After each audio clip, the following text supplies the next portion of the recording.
Hidden behind the foggy hills of California lies a place whispered about in fear: San Quentin Prison.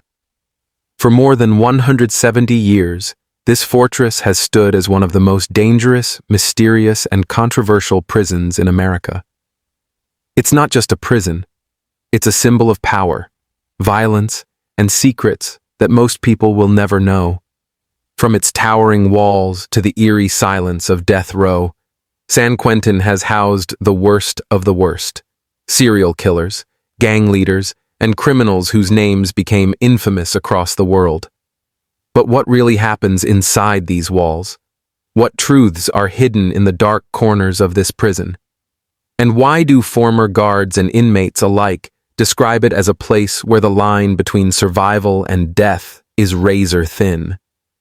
San Quentin was built in 1852, making it the oldest prison in California.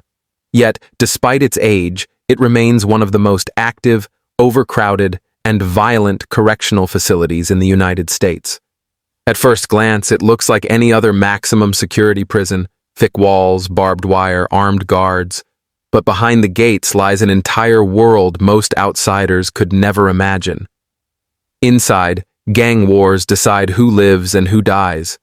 Every corner hides a potential threat. Every glance could spark a fight, and trust is a luxury no inmate can afford. In San Quentin, you don't just serve time, you fight to survive it. And then there's death row. San Quentin houses California's largest death row population, with over 600 inmates waiting for execution. Here, the atmosphere is chilling. Some prisoners spend decades locked in tiny cells, knowing their lives could end at the press of a button. The stories from these corridors are more terrifying than any horror movie. But the secrets of San Quentin don't end with the inmates. Many reports suggest corruption runs deep inside the system. Guards accused of smuggling drugs, secret deals between staff and prisoners, and an underground economy thriving within these walls. It all paints a picture of a prison that's not just punishing crime, but fueling it. For decades, San Quentin has been the stage for riots, escapes, murders, and shocking scandals. Each story only adds to its dark legend. Yet, despite all of this, thousands of men continue to live there every single day, caught between punishment and survival. In this documentary, we'll uncover the darkest truths of San Quentin Prison.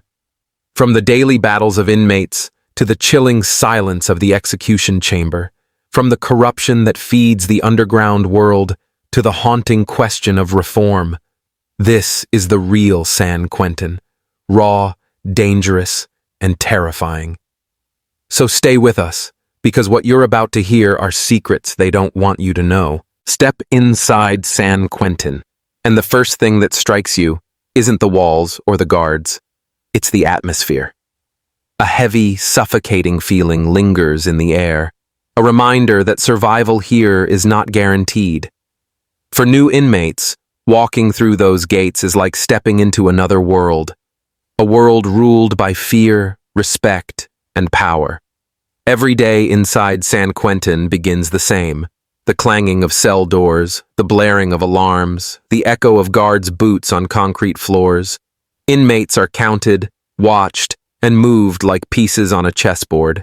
But once the routines are done, the real life of the prison begins. An invisible battlefield of gangs, alliances, and unspoken rules. Gangs rule the yards. In San Quentin, gangs aren't just groups, they're lifelines. Inmates quickly learn that to survive, they must choose a side. The prison yard is divided along racial and territorial lines. The Aryan Brotherhood, Mexican Mafia, Norteños, Sureños, and Black Guerrilla Family all have deep roots here, and every corner of the prison reflects their power. If you're not protected by a gang, you're vulnerable. Food, a bed, even your safety, everything comes with a price. Refusing to play by the rules can mean violence, and sometimes even death. Former inmates describe the yard as a chessboard soaked in blood, where every move is calculated, and every misstep could be your last, the constant threat of violences. San Quentin is no stranger to riots and stabbings. Homemade weapons, known as shanks, are crafted out of anything sharp. Toothbrushes, metal scraps, even melted plastic. Guards conduct searches, but somehow, weapons always find their way back. Violence can erupt at any moment. A wrong look, an unpaid debt, or a whispered insult can spark chaos. Imagine hundreds of men in a yard, tension so thick you can feel it, when suddenly a fight breaks out. Within seconds, the entire yard can transform into a war zone. Sirens scream, guards rush in with batons and tear gas, and inmates drop to the ground with their hands behind their heads. For prisoners, this isn't unusual. It's daily life. One mistake, one wrong word, and you could become the next victim. The underground economy. Money doesn't flow easily inside prison, but that doesn't mean there isn't an economy. In fact, San Quentin has one of the most active underground markets in the U.S. prison system. Cigarettes, cell phones, drugs, and even protection are traded daily. How do these things get inside a maximum security prison? Reports suggest corruption plays a role. Guards have been caught smuggling contraband, sometimes for thousands of dollars. Families, too, risk everything to sneak in goods during visits. Once inside, these items become currency, worth more than gold behind bars. For example, a single cell phone can sell for over $1,000 inside San Quentin. Drugs are measured not just in grams, but in power. Whoever controls the supply controls the prisoner. The struggle for humanity. Amidst the violence and corruption, there are men who try to hold on to their humanity. Some inmates take classes, attend therapy sessions, or join rehabilitation programs. San Quentin is known for its unique prison journalism program where inmates run their own newspaper, the San Quentin News. Others participate in educational projects, earning degrees while serving life sentences. But even these positive efforts come with risk. Showing weakness can make you a target, and trying to escape the gang system isn't easy. In San Quentin, every choice comes with consequences a world apart. For outsiders, prison might just look like steel bars and concrete walls, but for those inside San Quentin, it's a separate society.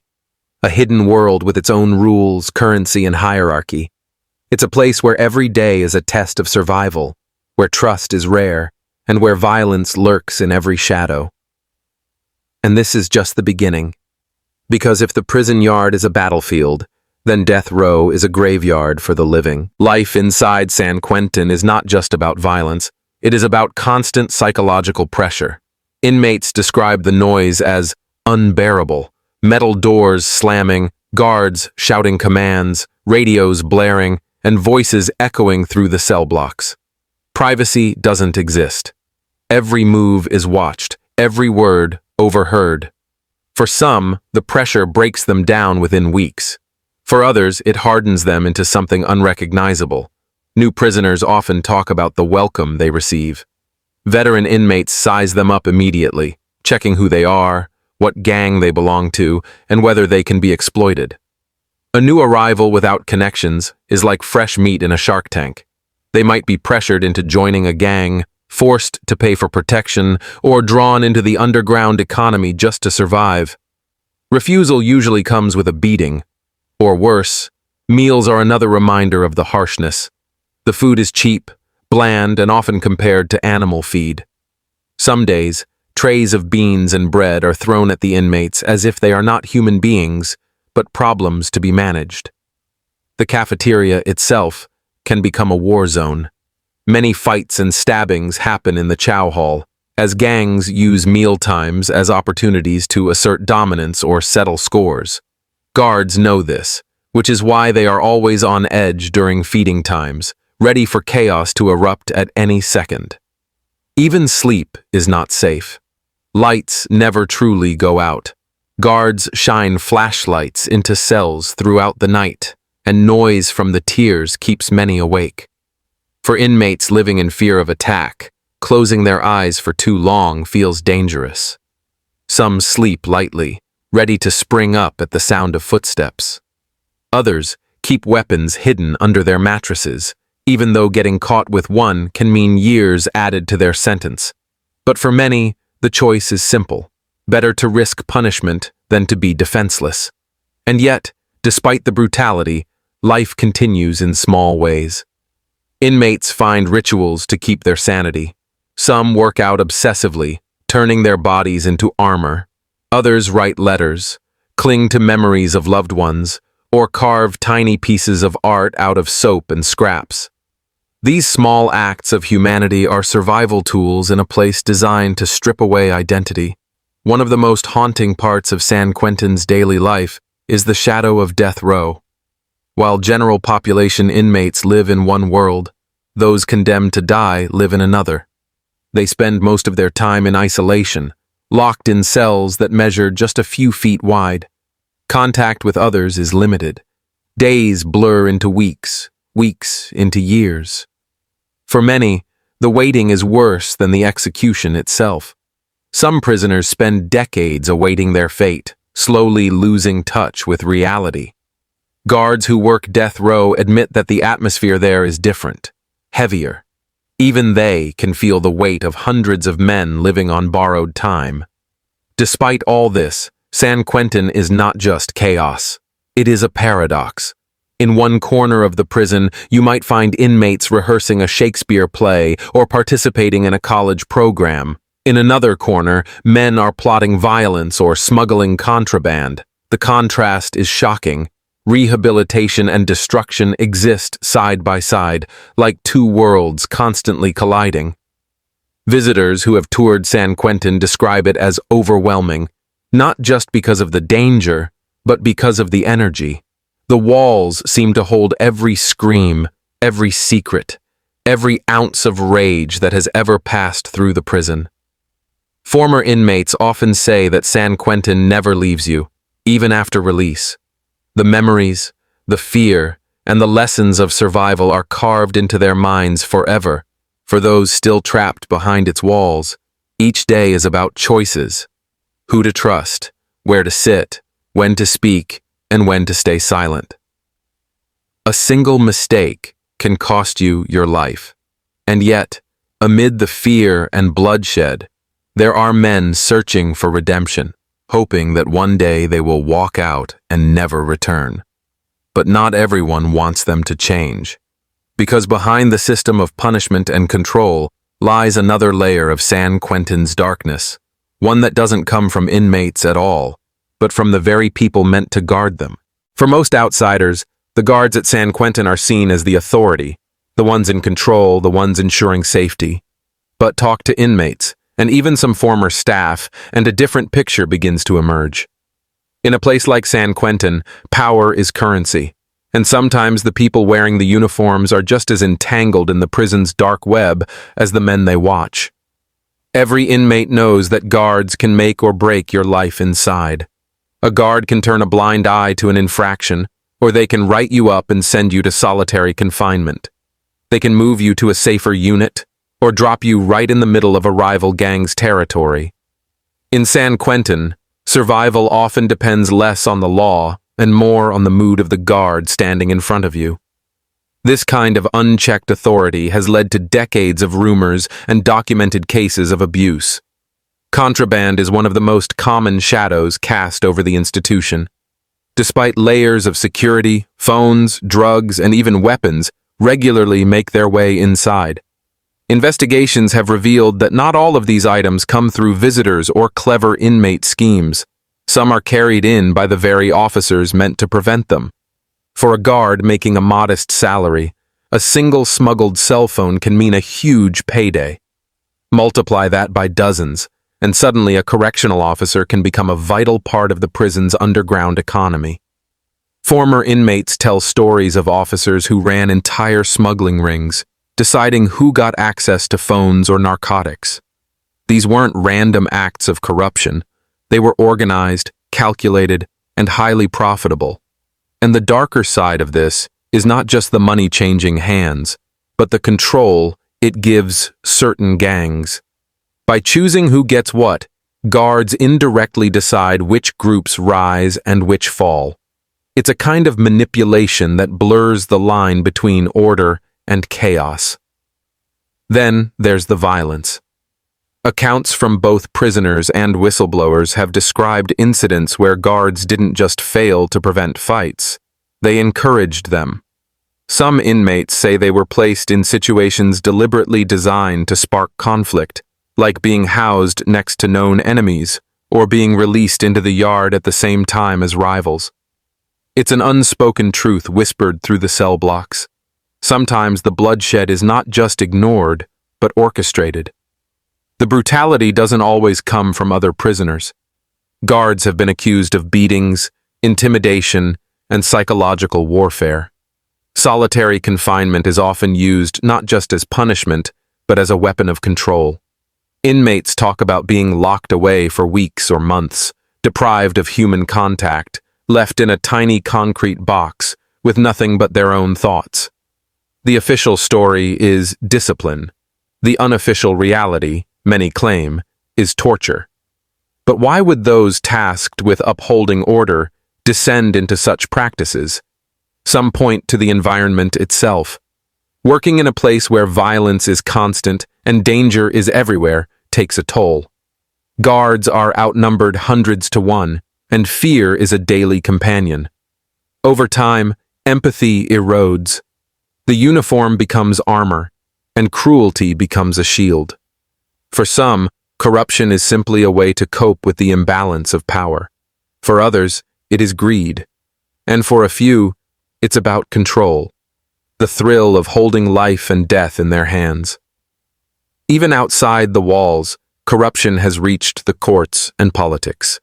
Investigations into San Quentin have exposed cover-ups, falsified reports, and administrators turning a blind eye to misconduct. Why? Because exposing the truth could mean unraveling the entire system. A system that, to the outside world, is supposed to represent justice, but inside often looks like its own form of organized crime. Yet, despite all of this, many officers insist they are just doing their jobs. Some truly try to protect inmates, enforce the rules fairly, and bring humanity into an inhumane place. But even they admit the pressure to conform is overwhelming. Speak out against corruption, and you risk being ostracized or even threatened by your own colleagues. In San Quentin, silence is survival, for both inmates and guards. The result is a toxic cycle. Inmates distrust guards. Guards distrust inmates. Corruption festers in the middle, feeding the gangs, fueling the violence, and keeping the prison locked in a state of perpetual chaos. It raises an unsettling question. If the people who are supposed to enforce order are part of the disorder, can there ever really be justice inside San Quentin? The darkest part of this cycle lies beyond the daily routine, in a place that defines the prison's legacy more than any other, the death chamber. And what happens there is where the line between punishment and horror becomes almost impossible to separate. Death row in San Quentin is unlike any other place in America. It is a world inside a world, sealed off from the general population by layers of bars, gates, and silence. More than 600 men live there, each condemned to die. For decades, San Quentin has been the home of California's death row, making it not just a prison, but the very heart of the state's most chilling punishment. The atmosphere is suffocating. Inmates spend most of their time in isolation, locked in tiny cells where the only view is steel and concrete. For many, days blur into nights, nights into weeks, until time itself loses meaning. The only thing that remains sharp is the certainty of what lies ahead, a date with death. Some of the men housed here are among the most infamous criminals in America, serial killers, mass murderers, and names that once dominated the headlines. But living alongside them are men whose crimes are lesser known, men who claim innocence, and men who were caught in a justice system critics say is flawed. Together they wait, year after year, for an execution that may or may not ever come. What makes San Quentin's death row so haunting is not just the sentences. but the way life continues in the shadow of death. Inmates play chess through the bars, shout conversations down the tier, write letters to families, or spend hours sketching and painting. There are stories of inmates who earned college degrees, wrote books, or discovered religion while waiting for their executions. It is a disturbing paradox, hope and creativity blossoming in a place built to extinguish life. Yet beneath these fragile moments of humanity lies a constant tension. Guards describe death row as heavy, different from the rest of the prison.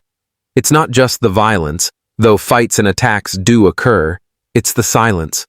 A silence that feels less like peace and more like a shadow hovering over every step, every word. And then there is the death chamber itself. San Quentin's execution chamber is small, sterile, and chilling. For years, the gas chamber sat ready with its thick green chairs, waiting to suffocate men in a haze of cyanide. Later, it was replaced by lethal injection, a process designed to look clinical, almost medical. But former witnesses say no amount of procedure can disguise the reality. Watching a human being die is unsettling in a way words can barely capture. Journalists, families of victims, and even prison staff who have attended executions often describe sleepless nights afterward. Some guards who participated in the process admit the memories never leave them. One described it as carrying ghosts. Another confessed he could still hear the final words of the men he strapped down, echoing years later in his mind. For the condemned themselves, the final hours are a ritual. They are offered a last meal of their choosing, sometimes indulging in favorite foods, sometimes asking for nothing at all. They are given a chance to speak last words, knowing every syllable will be recorded. And then, surrounded by guards and officials, their lives are ended by the state. But San Quentin's death row is not just about executions. It's about waiting. California has carried out relatively few executions compared to the size of its condemned population. For many inmates, death never comes by lethal injection, but by illness, suicide, or simply old age. This endless waiting creates a strange kind of living purgatory, where men spend decades knowing they are already dead in the eyes of the system. Critics call it psychological torture. Supporters argue it is justice. What cannot be denied is the haunting effect it has on everyone involved. Families of victims sometimes find closure, but others admit the process drags on so long that the punishment loses its meaning. Families of inmates live with the opposite pain, watching their loved ones fade year after year in a cell they will never leave alive. San Quentin's death row is both a symbol and a question mark. It represents the state's ultimate power over life and death, but it also raises doubts about fairness, humanity, and the true meaning of justice. And beyond the official policies, the dark truth is clear. Behind those locked doors, countless stories remain untold. Voices silenced not just by execution, but by the weight of the system itself. And as California debates the future of the death penalty, San Quentin remains frozen in time, its death chamber waiting, its cells filled, and its reputation as America's most haunting prison unshaken. For decades, San Quentin has stood as a monument to fear, punishment, and survival. Its name alone carries weight, a place where the worst of humanity is locked away. But in recent years, a new question has emerged. Should this prison remain a fortress of death and despair, or should it transform into something else entirely? California's leaders have debated this fiercely. On one side are those who argue San Quentin is a relic of the past, a decaying structure that does little more than warehouse men in misery. They point to overcrowding, violence, and decades of scandals as proof that the prison is broken beyond repair. To them, reform is not just necessary, it's overdue. On the other side are those who believe San Quentin is exactly what it needs to be, a place of punishment. They argue that its walls are meant to be harsh, that fear is part of its purpose, and that softening its edges would betray victims who lost their lives to the very men housed inside.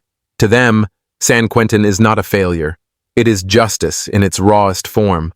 But beyond politics, the prison itself is already changing in small but significant ways.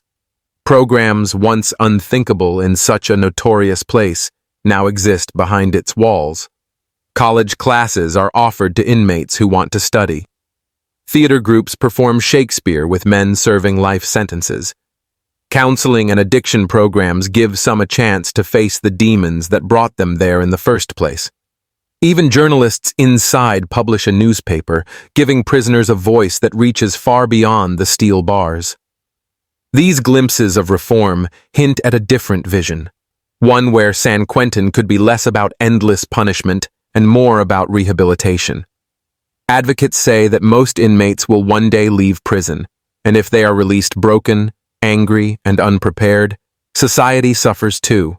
To them, rehabilitation is not mercy. It's survival for the outside world. Yet critics remain skeptical. They ask, can a place built on bloodshed and fear truly transform into a place of healing? Can men who've spent decades in gang wars and violence be reshaped into something else? And more importantly, should they be? Even among the inmates, opinions are divided. Some embrace the chance to learn, to create, to change. Others dismiss it as useless, clinging to the code of survival they've always known. For every story of redemption, there is another of relapse into crime. The walls may contain programs, but they also contain the same fear, the same corruption, the same cycle of violence that has always defined San Quentin. Outside the prison, activists and families of victims clash in protests and courtrooms. Some demand the death chamber be dismantled and executions permanently abolished.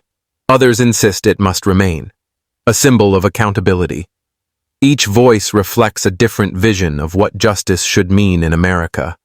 And so, the future of San Quentin remains uncertain. It is caught between two identities, a symbol of punishment and a symbol of possibility.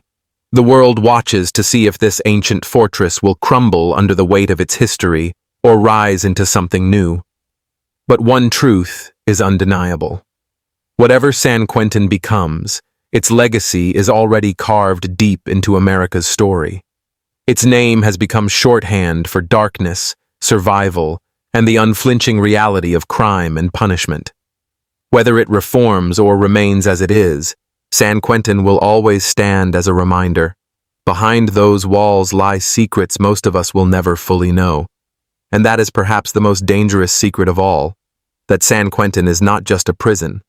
It is a mirror, a reflection of what society fears, what it demands, and what it refuses to confront. Reform or ruin, life or death, it is not just about the men inside. It is about all of us.